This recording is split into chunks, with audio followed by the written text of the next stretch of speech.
Tällä videolla sä saat 5 vinkkiä esiintymiseen.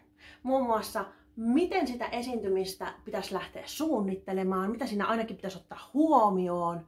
Ja sitten, että jos tiedät, että saattaa tulla jännitys siinä esiintymisen aikana, niin miten siihenkin voisi varautua jo etukäteen. Esiintyminen. Se ei nimittäin ole mikään synnynnäinen taito, mikä joko sulla on tai sulla ei ole, vaan se on jotain, mitä jokainen voi oppia. Ja myös tosi hyvistä, niin meistä voi tulla entistä parempia. 1. Tavoite. Mieti, mikä sen sun esiintymisen tavoite on, mihin sä sillä pyrit. Ja ennen kaikkea, mitä sä toivot, että sun yleisö ajattelisi siinä ihan sun esityksen lopuksi. Minkälaisen tunteen sä haluat niille herättää, tai mitä sä haluat, että ne jää miettimään, tai mitä sä haluat, että ne muistaa siitä sun esityksestä. Tämä on se sun tavoite. Tämä on se, mitä sä haluat saada aikaan siinä sun yleisössä. Ja kun sä sen tiedät, niin sitten se loppuhan onkin melkein tosi helppoa vaan. Koska sä ajattelet siitä aina taaksepäin. Ekaksi, että no miten mä saan aikaan sen niiden wow-fiiliksen sinne loppuun. Ja sit sä mietit, että no jos mun tossa kohti pitää saada toi aikaan, niin mitä sitä ennen pitää tapahtua. Niin näin se koko sun esitys ikään kuin rakentuu sen päälle, mitä sä sillä tavoittelet. 2. Älä keskity ittees. Joo, ehkä helpommin sanottu kuin tehty. Mutta mä tarkoitan sillä sitä, että ethän sä oo sen sun esityksen pääpointti. Tai ainakin hyvin harvoin se on niin. Et sä halua, että sä oot se asia, minkä se yleisö muistaa viimeiseksi. Vaan se on ihan joku muu asia, minkä sä haluat välittää niille ihmisille. Joten keskity siihen. Älä ittees. Vaan keskity siihen, että sä saavutat ikään kuin sen tavoitteen, minkä sä oot asettanut, tai sä saat sen tavoitteen annettua niille ihmisille. Mä ainakin ajattelen, että tää auttaa tosi paljon jännityksen kanssa, koska oikeasti ei ole kyse susta. 3. Valmistaudu hyvin. Tällä mä tarkoitan sitä, että älä koskaan mene esiintymistilanteeseen, jos et ole hyvin valmistautunut, paitsi jos todella haluat haastaa itseesi, koska PS on ihan hirveetä. No miten siihen valmistaudutaan? Hirveän pitkä lista on asioita, mitä voi tehdä, mutta hei. Pidä huolta siitä, että sä oot miettinyt ja rajannut sun aiheen tosi hyvin. Että sä tiedät, mistä sä tuut puhumaan, sulla on tukimateriaali sille, sulla on hyvät muistiinpanot. Ja varsinkin jos sä pelkäät, että sä tuut unohtaa, mitä sä aiot sanoa, niin kuin mulle yleensä käy, niin pidä huolta, että sulla on sellaiset muistiinpanot, mistä saat nopeasti selvää, esimerkiksi ranskalaisia viivoja. Mutta pyri siihen, että sä et tarvii niitä. Tila. Pyri siihen, että sä tiedät etukäteen, missä tilassa se sun esiintyminen tapahtuu. Ja siihen, että sä pystyt käymään siellä ennakkoon ja näkee sen. Ja katsoa myös sieltä yleisön perspektiivistä, miltä se tila näyttää. Mieti myös, että mitä sun taustalla on ja miten sä luot siitä sellaisen kivan kokonaisuuden sille yleisölle katsoa sitä.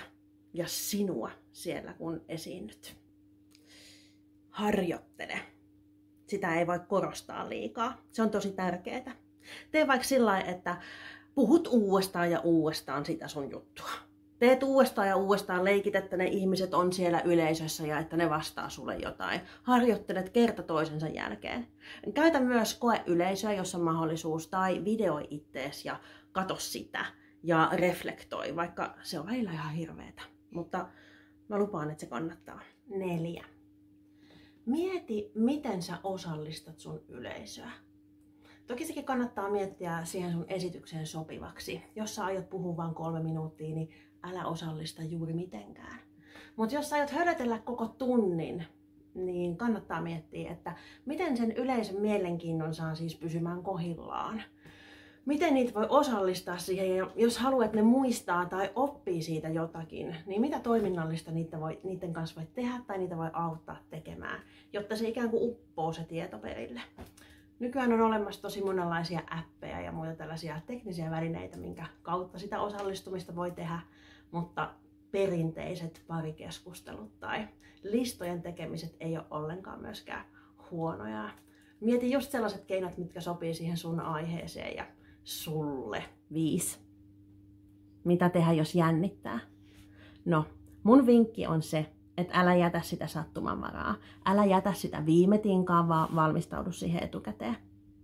Nykyään löytyy tosi paljon erinäköisiä keinoja, miten sitä jännitystä voi hallita tai miten sen kanssa voi tulla sinuiksi tai jopa, että miten siitä voi hyötyä. Mun lemppari on ehkä sellainen mielikuvitusharjoitus, jossa mietitään jotain sellaista omaa lempipaikkaa ja ajatellaan sen tuoksuja, sen tuntua, ääniä, joita siellä kuuluu. Ja ajatellaan, että palataan sinne paikkaan ja hengitetään rauhallisesti ja annetaan ikään kuin sen lempipaikan energian ja rauhan valua sun koko kehoon. Ja sitten pikkuhiljaa, kun sä teet tätä aina uudestaan ja uudestaan, että sä palaat sinne sun lempipaikkaan, niin se alkaa tulla nopeammaksi, kuinka nopeasti sä pääset sinne. Ja lopulta se on niin nopea, että sä pääset sinne noin vain, ja sä voit ikään kuin ottaa sen rauhan, mitä sä sieltä saat, niin mukaan myös siihen jännittävään esiintymistilanteeseen, vaikka ihan kesken kaiken. Kannattaa kokeilla tää. Tässä on sulle myös pieni muistilista näistä asioista. Mutta muista myös se, että moka on lahja. Se tarkoittaa sitä, että aina kun sä mokaat, niin se meinaa, että sä oot uskaltanut kokeilla jotakin sellaista, jonka onnistumisesta sä et ole ollut ihan varma. Ja se jos joku, niin se on parhautta. Se tarkoittaa myös sitä, että me voidaan oppia uusia asioita ja kehittyä, koska jos me kaikki tehtäisiin aina vaan sitä, mitä me tiedetään 100%, että tässä me onnistutaan, niin mitään uutta ei koskaan syntyisi, mikään ei kehittyisi ja me vaan toistettaisiin samaa rataa uudestaan ja uudestaan. Joten moka todella on lahja. Nauti siitä. Esiintymisessä on tosi paljon erinäköisiä juttuja, joita voi ottaa huomioon tai jossa voit kehittyä. Ihan kaikki jutut ei nyt mahdu tähän muutaman minuutin videoon, mutta ehkä toivottavasti sulle on tämän videon aikana tullut mieleen, että no minkälainen esiintyjä mä nyt oikeastaan oon? Mitä mä jo osaan? Mitä mä voisin vielä harjoitella?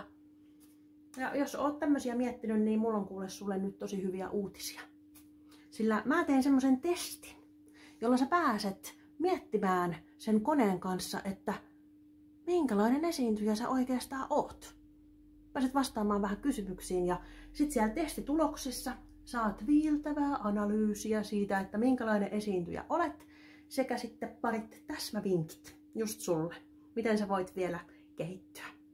Joten klikkaa tuosta alapuolelta linkkiä testiin, millainen esiintyjä olet.